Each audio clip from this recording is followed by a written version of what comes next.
DSLR FILM NOOB.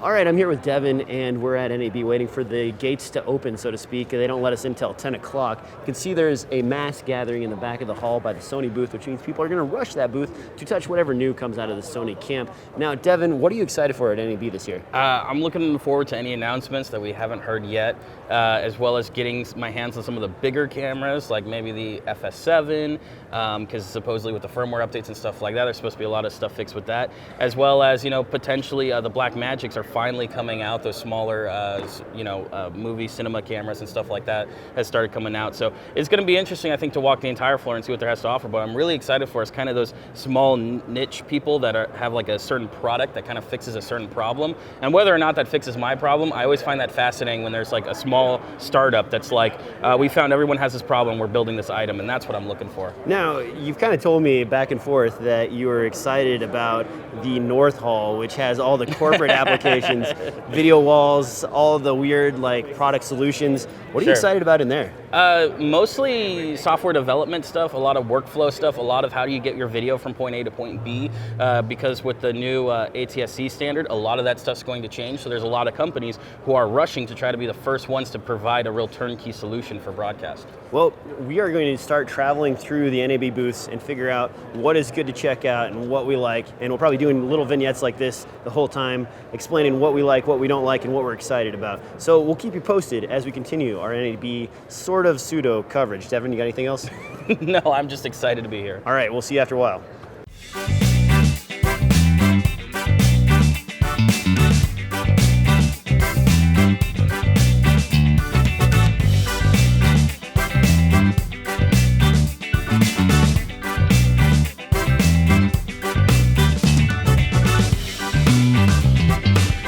All right, so I'm here with Devin. We've basically been at NAB this entire day.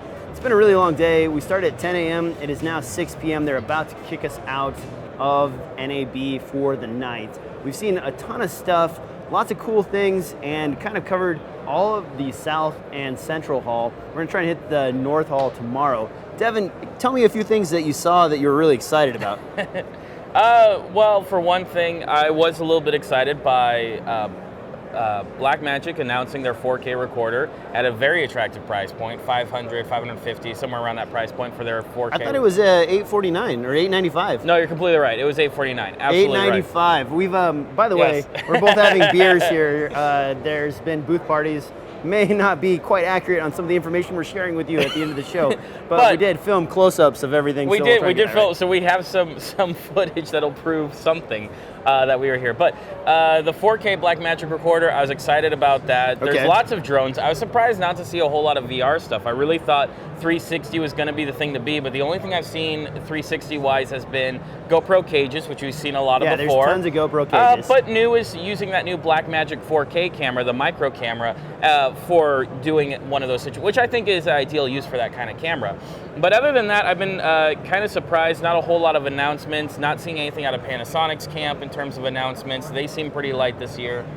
Now, what are your thoughts? Well, I want to first of all point out and thank the guys from E1ZCam. I was complaining today about the lack of batteries, and they were kind enough to give me a replacement battery for one of the batteries I lost. So really great guys there. And they did mention that a firmware version 0.27 is coming out, which will fix a few of the things that I've had issues with the E1ZCam. And they said new features. Yeah, and new features. So really awesome there. One of the things that really surprised me is a company that I haven't thought about in probably like 6 or 7 years. That's Lilliput. If you guys remember Lilliput, they were the first company to really come out with like a field monitor that was in the price of $100 to $200, and you could adapt the battery to it and run a field monitor on your DSLR or anything else.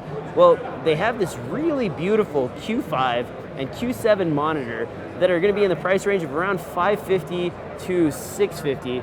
The Q7, I believe, had SDI outputs as well as HDMI inputs and outputs. It didn't have its own battery solution. You have to provide DC, but the Q5 was I would say almost the same size as the small HD 501, 502. In terms of thickness, I mean, it wasn't using that wide profile to have the extra scopes on the sides. If you remember, still guys, small.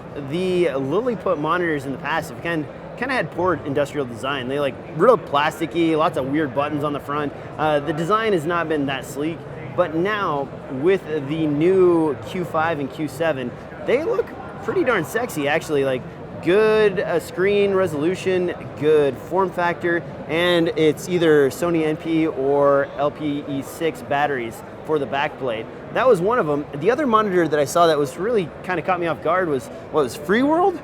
Yeah, Feel World. Feel World. A company 5-inch monitor. that is like you see at the bottom of the Amazon list when you're going through things. Not really someone I'm really excited about, but we stopped by their booth and they have a pretty decent looking 5-inch HD panel that is fairly sexy actually, and it looked really good, very bright, also capable of running off of batteries. Not as good of an industrial design as the Lilliput that we looked at earlier, but it's cheaper, $400, 100 and some dollars less, so sure. maybe that makes it valuable. And back to the Lilliput, I think that totally makes it a possibility, and you'll probably want to pick up and play with it more. But Lilliput also, which I was kind of surprised with, actually had rack-mounted monitors, and so for people interested in broadcast and other applications like that, kind of a go-to has been Blackmagic, where they have two small 5-6-inch LCDs inside of a 2U rack mount. And the reason for that is because while Marshall is considered the best and everything else,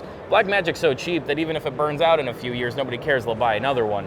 And to see Lilliput actually put out one of those products for $500 is a really attractive price point for people who are trying to add monitors to a rack mount system that's compact. They get a couple of inputs, and I saw SDI in the back there, and I also saw Ethernet too, so I'm not clear if there's IP control over it or anything like that. Are you sure they're not just using the Ethernet for like a tally light on cameras? It's very likely, because it did include tally lights too, which is another thing I don't expect from Lilliput. I mean, they had tally lights on a few of their things, but the way it always wired up was kind of janky compared to other systems I know. So seeing that kind of rack-mounted system, I'm like, oh, okay. Like it almost seems like they're kind of gunning at some of the Blackmagic products in terms of pricing. Now, one of the other cameras that caught Devin and I both off guard was the JVC LG whatever dash 300. And I say whatever because there's some other letters probably in there.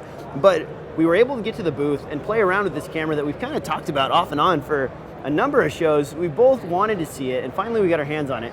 And it was a surprise. Devin, you saw it. Like, it was not what we were expecting. Not at all. But that whole 35 or super 35 millimeter sensor that we hear about all the time didn't work the way we thought. No, it was fascinating because while they do say 4K, the real selling point of that camera is the fact that when you shoot 1080 with it, it treats that entire sensor sampling area as a zoom. And normally when you say words like digital zoom, people kind of cringe and is like, oh, that's not great. But it's a 1-to-1 pixel, right? Well, it'll zoom down to a 1-to-1 pixel. And the thing that I was really surprised with as somebody who's used a lot of servos and a lot of quality ENG lenses is the fact that that rocker that they had on there for zooming in and out felt just like a DVX 100B. It felt just like an actual servo zoom, even though it's digitally resampling the sensor down to that 1080p level for a 1-for-1. So the detail's always there. The bokeh is always there, as well as your focus and everything else. So it can turn a prime lens into somewhat of a range, not crazy, but that range of 4K down to 1080p, which kind of gives you a little bit of room to use a prime lens and still kind of reach around. I see it being really popular, not just for weddings where you want to throw some really nice primes on there and really blow out the background, but I also see it being very popular for smaller internet studios where they just want a little bit of zoom, just if they need to reframe something and kind of cut something out or expand a little bit, and they can use really cheap like Rokinon prime lenses for it and get a really great image out of this camera and ship off 1080p, where normally like really nice ENG lenses you're talking about more than $5,000. Now, I think, didn't they mention there was some kind of deal right now where they're offering up 2 Rokinon lenses and the LG 300 camera for like $4,200? They weren't really sure on that. Yeah. But it was really interesting to get our hands on the camera itself. Also, was there some digital zoom on the 4K aspect there was as well? a slight like bit. 0.8% digital zoom? Yeah, a 0.8x zoom, which is not very much, but it does mean you have a little bit of room to reframe because their sensor is slightly over a 4K size. Okay. Were there any other cameras I'm missing that we were excited about? Okay. I want to put this out there because people are always complaining like you don't give the XC10 a chance. And so Devin and I both stopped by the XC10 and checked it out. We played around with it a little bit. my impression was it felt really cheap, honestly. It does have really good 4K Kodak, but the camera itself, Devin, I'll say it. I was extremely disappointed. For especially a camera with a fixed lens, the quality of that lens I expect to be somewhat top-notch because you can't replace it, you can't put cheap stuff on it, you're stuck with this lens, so that's part of the camera when you review it. And first I thought maybe it was just because this camera may have been abused because it's a demo unit, but actually as we went around the show floor and there was other vendors who were showing, this camera as a way to use their product, every XC10 I looked at, when you zoomed all the way in, that lens was very loose. It was flexible. Like we could literally get like a quarter to eighth of an inch of press out of it. And when you zoom all the way in and it jiggles, the image will shake. And some people may be like, oh, you put it on tripod. You don't touch the lens hood when you're operating the camera. But I'm like, if I'm moving the camera and I'm doing handheld or I'm in a car, that lens bouncing around is going to be complete garbage. So that for me right there is a deal breaker. I'm like, if the lens is really that crappy when I zoom all the way in terms of like staying fixed on what I'm zoomed at, then it's not even worth considering. No matter what the bit rate is and the quality and everything else, it just means it's something I'm going to have to fight every single time I shoot with that camera. Now, one last thing I want to mention before we get out of here for our first day at NAB is was it Bruno? Benro. Are you talking about Benro? I'm sorry. You get so many names thrown at you, you kind of mix it up. But Benro, a company that I haven't really paid much attention to in the past, has some tripods that are new on the market. And Devin and I were kind of playing around with the heads, and they felt really good, surprisingly good. And one of the things Devin pointed out that I wasn't aware of, and it's really interesting, is that with the Manfrotto 503 HDV heads that I normally use, they don't have an adjustment for the spring tensioning capabilities for a camera mounted on there. So you're basically stuck with working within that like 10 to 14 pound range that is the optimal level for the 503s, and same with the 701s and the 501s and so on. Devin pointed out that the Benro has an adjustable spring tensioner that actually clicks into place, you can feel it, and it's capable of handling cameras up to like 25 pounds and down to, DSLR level because of that adjustment. Well, and I think that's something, because you spend so much on a head when you really start to get into shooting, you want a quality head that's going to last you for basically 20 or 30 years. A lot of people buy heads and they never look back. And a lot of the Manfrottos, and while we know Manfrotto is a quality product, a lot of their lower tier price stuff does not include that adjustable thing. And while DJ didn't exactly explain it, what that's useful for is that... Good drinking, guys. What's that useful for is that spring tensioner being adjustable, a lot of Manfrottos kind of have it built in for a certain amount of pounds, and what people don't realize is when you tilt your camera forward or backwards, you're offsetting the center of mass, so when you tilt it forward, the camera may want to fall forward, and we've all experienced that before. That's what that tensioner is supposed to prevent, so that when you tilt it forward, it sticks. And when you tilt it back, it sticks. And so having that be adjustable means you can run a DSLR. It means that you can run a DSLR, you can run a big like ENG camera. Oh my goodness, they're turning out the lights on us. I think it's time for us to leave. I think that was our note to get out of here, guys. So we'll see you next time, probably tomorrow, on more coverage of NAB. I really do want to talk about the Panasonic booth. That was a disappointment, but we'll talk about that tomorrow. See you guys next time.